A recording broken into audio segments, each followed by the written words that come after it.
উড়িষ্যা শুধু পর্বতে পর্বতে ভর্তি। এই দেখুন, এক বিশাল পর্বত।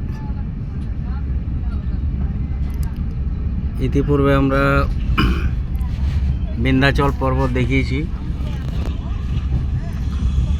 উড়িষ্যায় কটক শহরটি চারিদিকে পর্বত এবং এখানে উড়িষ্যার তালচের কয়লা খনি আছে, কোল মাইন্স।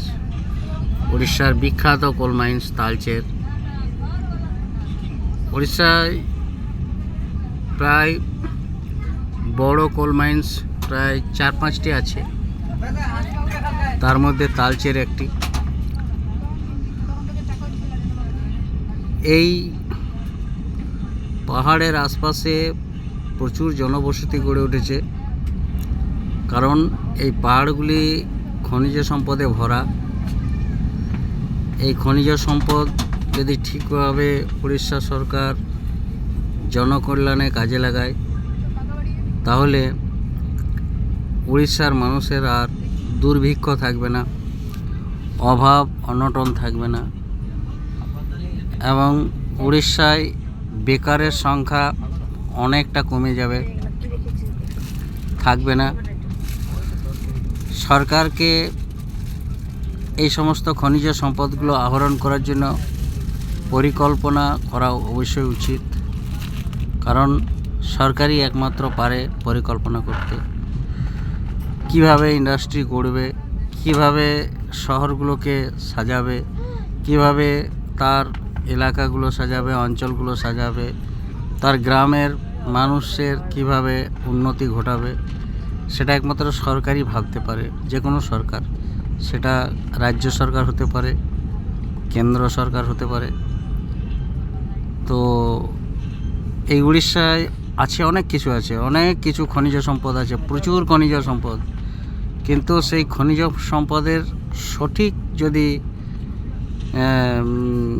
মানে আহরণ করা হয় সরকারিভাবে, তাহলে এগুলোর সঠিক তার ব্যবহার হবে এবং সেখান থেকে একটা প্রচুর আয় বা উন্নতি আসবে, যেটাতে আমার এই উড়িষ্যা রাজ্যের উন্নতি হবে।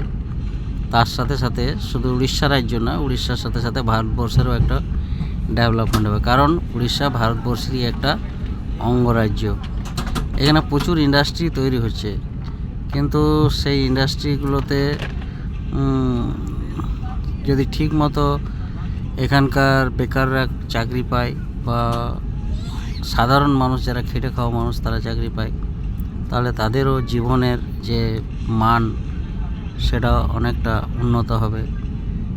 জীবনধারা তাদের এই জমির উপরে যেখানে ফসল ফলছে না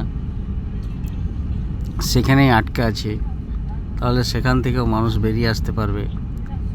কৃষির উন্নতি অবশ্যই দরকার। এই যে জায়গাগুলো আপনি দেখছেন, এগুলো পুরোপুরি অনাবাদি জমি।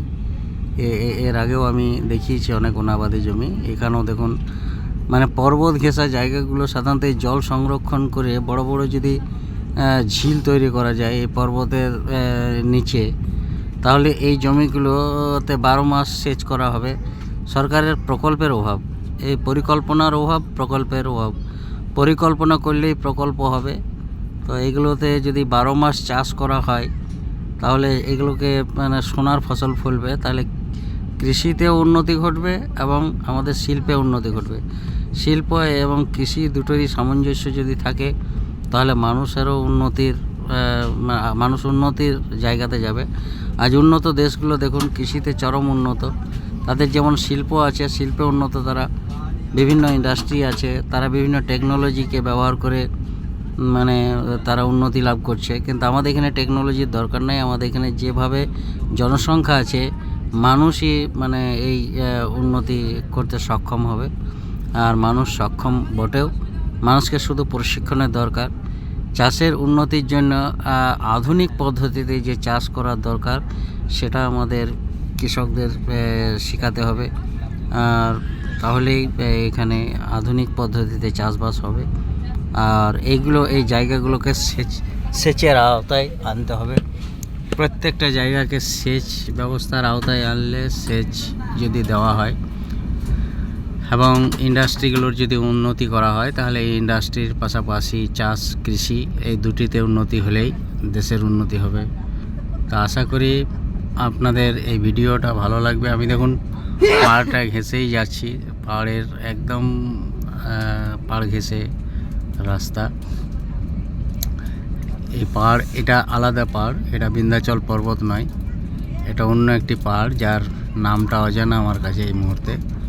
এটা কটক শহর থেকে প্রায় 7-8 কিলোমিটার দূরে আছে, কি 10 কিলোমিটার হবে, মানে মোটামুটি একটা আন্দাজ বলছি আমি।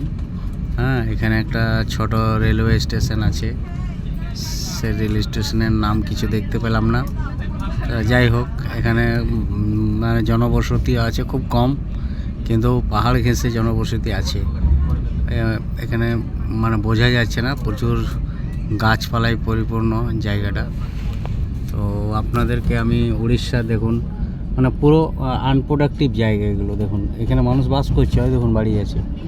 তো কিন্তু এই আনপ্রোডাক্টিভ জায়গাগুলোকে প্রোডাক্টিভ করতে হবে, প্রোডাক্টিভ করলেই উন্নতি ঘটবে।